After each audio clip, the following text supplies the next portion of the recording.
Welcome to this presentation on golf post-World War II.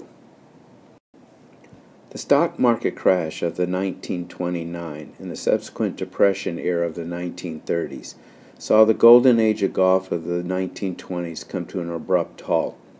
The United States and most of the world entered an era of economic contraction and suffering, and numerous golf courses closed. Although it might be easy to say the 1930s ended all new golf course design and building, that is not necessarily true. During the 1930s, there were golf courses being renovated. Donald Ross at Pinehurst was converting sand greens to grass. Tillinghast working with the PGA to upgrade golf courses. The building of and opening of Augusta National showed some life during the 1930s. Government jobs programs like the WPA, which stood for Workers' Progress Administration, helped build golf courses like the Alister McKenzie designed Ohio State University golf courses. But what little momentum was slowly building through the mid and late 1930s quickly evaporated with World War II. World War II saw golf courses closed, for obvious reasons, but also for things like petroleum shortages that resulted in courses that were far from metropolitan areas unable to remain open because golfers could not get to the golf courses. For example, Maidstone on Long Island, shown here, closed because it was so far out on Long Island that people from New York could not afford to get out there to play golf. Other courses like Augusta National were converted to pastures to help with the war effort. By the end of World War II, golf was for the most part decimated in Europe, and to a much lesser degree in the United States. After World War II, most of golf course design or building consisted of renovating golf courses, and it might have been closed for 4 or more years during the war. For example, Robert Trent Jones restored Augusta National and making changes too. Among the changes were to the 11th hole, which is shown here. He lengthened it to 445 yards from 375 yards. Dammed Ray's Creek, which resulted in the pond along the left side of the green. A slight recession from 1948 through 1950 and the Korean War slowed golf course building. But by the middle 1950s, golf was growing at a pace of about 100 new courses a year, and by the 1960s, this number had increased to over 400 per year. It has been said that the mid-1950s and into the 1960s, golf course architecture became a true profession. Although we have talked about golf course architects in past presentations, anyone could be an architect. All you needed was a client. Now that is still true today, but with technology improvements and increasing regulations, planning and land requirements, more expertise was needed that only golf course architects could provide. Much of the expertise that was available during the 1920s would disappear with the passing of people like Alister McKenzie and A.W. Tillinghast during the 1930s and 40s. Donald Ross passed away in 1948, James Braid in 1950, H.S. Colt in 1951, Willie Dunn Jr., Perry Maxwell, Stanley Thompson, and C.H. Allison in 1952.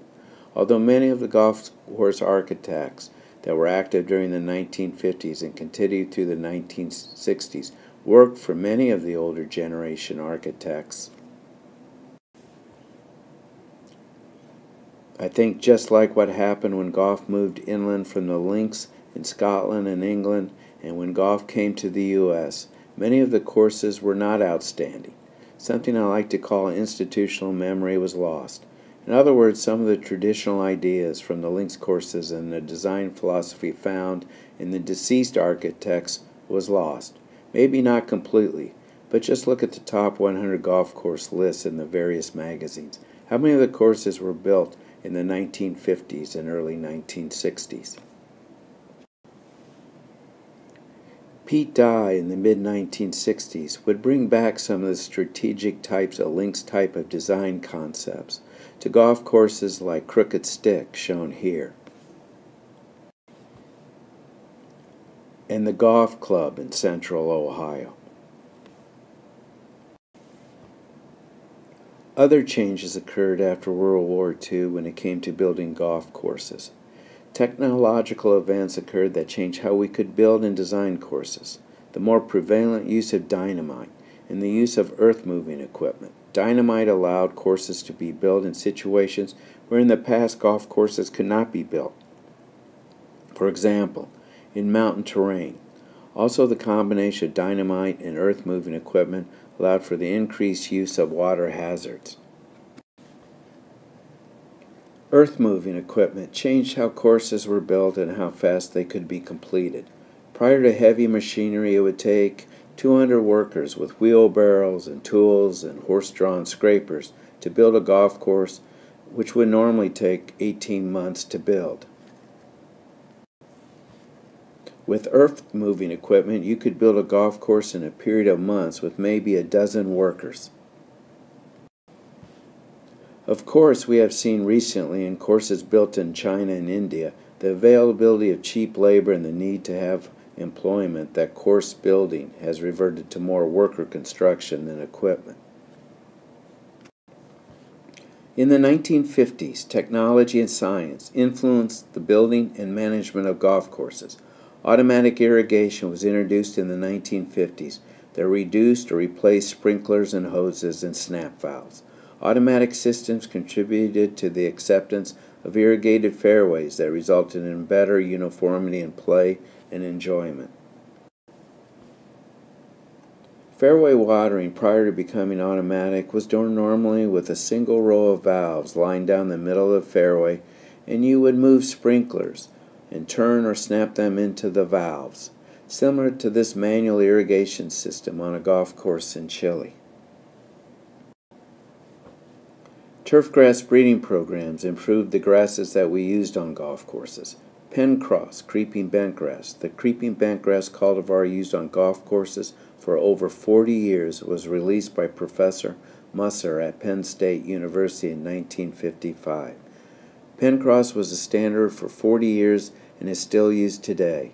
The greens on this Japanese golf course are pencross. The brown turf is dormant zoysia grass, a warm season grass. Hybrid Bermuda grasses were developed and released by Glenn Burton at the University of Georgia. These grasses are used in the southeastern United States.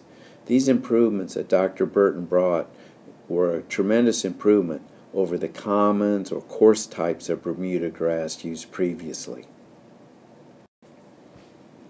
And Dr. Reed Funk at Rutgers University in the 1960s developed a breeding program that has led to many of the perennial ryegrasses, bluegrasses, and fescues we use today on golf courses. In this photograph, Dr. Alejandra Acuno at the University of Chile is evaluating various turfgrass cultivars, and in this case explaining on some of her results to her colleagues. In the 1950s and into the early 1960s, greens construction was revolutionized by the USGA construction method. Equipment technology and improvements have allowed turf to be managed now at a level that was not available just a few years ago. During the 1960s golf boom, golf courses were being built quite rapidly, but the seeds were being laid where golf courses would have to be more environmentally sound.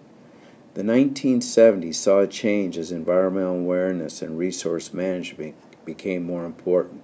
Books like Silent Spring, that was released in the 1960s, made golf look more closely at how we interact with the environment. Water has become an issue that defines golf course development. If you don't have water or the quality extremely poor, you should not be building a golf course.